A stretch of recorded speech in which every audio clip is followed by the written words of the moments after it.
வணக்கம் அன்பர்களே, வாருங்கள் இப்போது தக்காளி தொக்கு செய்வது எப்படி என்று பார்க்கலாம்.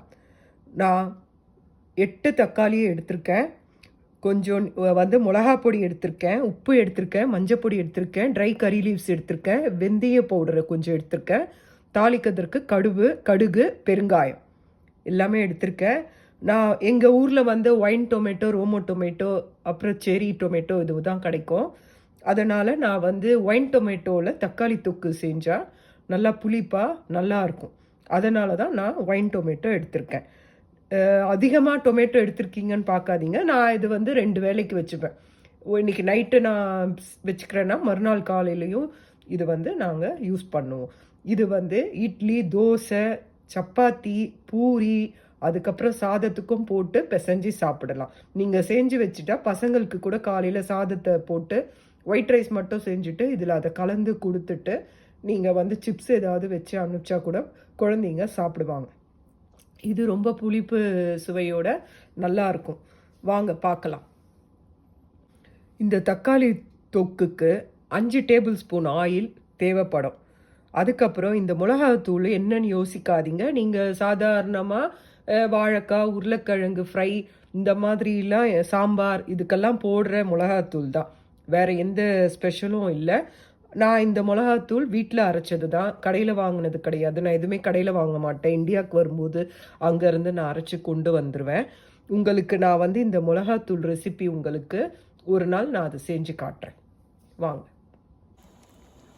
ஒரு பானலியில் 5 டேபிள் ஸ்பூன் ஆயில் விட்டுட்டு அதில் தேவையான அளவு கடுகு, பெருங்காயம், வெந்தய பவுடர், கறி லீவ்ஸ் எல்லாம் போட்டுட்டு அது பொரிஞ்ச உடனே நறுக்கி வச்ச தக்காளியை சேர்த்து அதில் மஞ்சள் பொடி, உப்பு சேர்த்து நல்லா வதக்கி விடுங்க.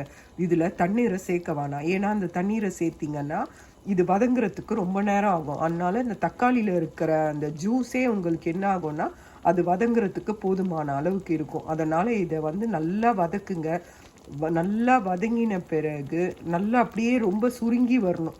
தக்காளி நல்லா சுருங்கி வரும்போது நீங்கள் மிளகாத்தூள் போட்டு உப்பு டேஸ்ட்டு பாருங்கள். உங்களுக்கு குறைவாக இருந்ததுன்னா போட்டுட்டு திரும்பியும் உங்களுக்கு கறிவேப்பிலையை போட்டு கொத்தமல்லி இருந்தால் கொத்தமல்லியும் தூவி இறக்கலாம். நீங்கள் தக்காளி தொக்கு செய்யும்போது அப்படியே கொதிக்கும் போது அதுலேருந்து தண்ணி அப்படியே பபிள்ஸ் வந்துட்டே இருக்கும். அது அப்படியே தெளிக்கும் கீழெல்லாம். அதனால் ஒரு தட்டை போட்டு வேக வைங்க. அப்பப்போ அந்த தட்டை திறந்து கலரி விடுங்க, இல்லைன்னா அடி பிடிக்கும். அப்படியே விட்டுட்டிங்கன்னா தட்டை போட்டு அதை மூடி வச்சுட்டு கொஞ்சம் ஒரு 10 நிமிஷத்துக்கு ஒரு வாட்டி அதை கலரி கொண்டே வாங்க. நல்ல தொக்கு மாதிரி சூப்பராக வரும். எண்ணெய் பிரிஞ்சு வரும். அந்த மாதிரி சமயத்தில் நிறுத்திடுங்க. நான் அது உங்களுக்கு செஞ்சுட்டு திரும்பி காட்டுறேன். இந்த மாதிரி தட்டை போட்டு மூடி தக்காளி தொக்கு செய்யணும். இப்போது நான் தட்டை எடுத்துடுறேன். தட்டை எடுத்துட்டு இதை ஒரு கலர்றேன். நீங்கள் இந்த மாதிரி தட்டை எடுத்துகிட்டு கலர்றதுக்கு முன்னாடி கேஸ் ஸ்டவ்வை ஆஃப் பண்ணிவிடுங்க. ஏன்னா அந்த கொதிக்கிறது அடங்கும். இல்லைன்னா அந்த பபிள்ஸ் ஆனது, அந்த கொதிக்கிற அந்த வாட்டர் ஆனது அப்படியே கேஸ் மேலே, செவுரில், தரையிலெல்லாம் படும். உங்களுக்கு சுத்தமாக இருக்கணும், எக்ஸ்ட்ரா வேலை வேணான்னா அடுப்பை ஆஃப் பண்ணிவிட்டு இதை ஒரு கலரி திரும்பியும் தட்டை போட்டு மூடிடுங்க. மூடிட்டு கேஸ் ஸ்டவ்வை ஆன் பண்ணுங்கள். அந்த மாதிரி இருந்ததுன்னா உங்களுக்கு வெளியில் எதுவுமே தெளிக்காமல் சுத்தமாக இருக்கும். உங்களுக்கு எக்ஸ்ட்ரா வேலை இருக்காது. அதுதான் சொல்கிறேன். அதனால தான் சொல்கிறேன். இந்த பக்குவத்தில் இருக்கும்போது என்ன பண்ணுங்க, தேவையான அளவுக்கு மிளகாய் பவுடரை சேர்த்துக்கோங்க. நான் டேஸ்ட்டு பார்த்துட்டு திரும்பியும் வேணும்னா எக்ஸ்ட்ரா சேர்த்துப்பேன். நீங்களும் அதே மாதிரி மிளகாத்தூள் போட்ட உடனே ஒரு ஸ்பூன் எடுத்து வாயில் போட்டு பாருங்கள். உங்களுக்கு அந்த காரம் சரியாக இருந்ததுன்னா ஓகே. அப்படி இல்லைன்னா இன்னும் கொஞ்சம் கூட போட்டு கலருங்க. இந்த பக்குவம் வரும்போது போட்டிட்டு அதுக்கப்புறம் நல்லா கெட்டியானோடனே உங்கள்கிட்ட கொத்தமல்லி, கருவேப்பிலெல்லாம் இருந்தால் போட்டு இறக்கலாம். இன்னும் ஆயில் வெளியில் வரல.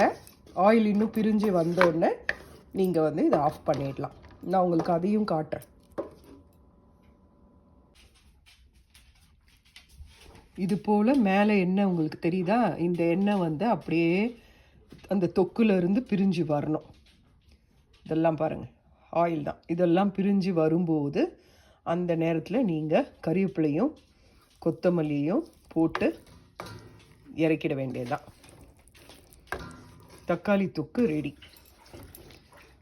இந்த முறையில் தான் செய்யணும். இது சாப்பிட்டு பாருங்கள், ரொம்ப டேஸ்ட்டாக இருக்கும். ஒரு சிலருக்கு தக்காளி பிடிக்கும், தக்காளி பிடிக்கிறவங்க இதை செய்யுங்க. ஒரு சிலருக்கு தக்காளி பிடிக்காது. இது மாதிரி தக்காளி பிடிச்சவங்க இதை செஞ்சு பாருங்கள், நல்லாயிருக்கும். செஞ்சு பார்த்துட்டு எனக்கு சொல்லுங்கள் எப்படி இருக்குது என்னன்னு சொல்லுங்கள். இது வந்து சூப்பராக இருக்கும். இதுதான் தக்காளி தொக்கு. உங்களுக்கு மற்றொரு முறை ஊறுகாய் மாதிரி செய்கிறது இன்னொரு முறை சொல்லி கொடுக்குறேன். இது வந்து எல்லாத்துக்கும் சாப்பிட்லாம், நல்லாயிருக்கும். நன்றி, வணக்கம்.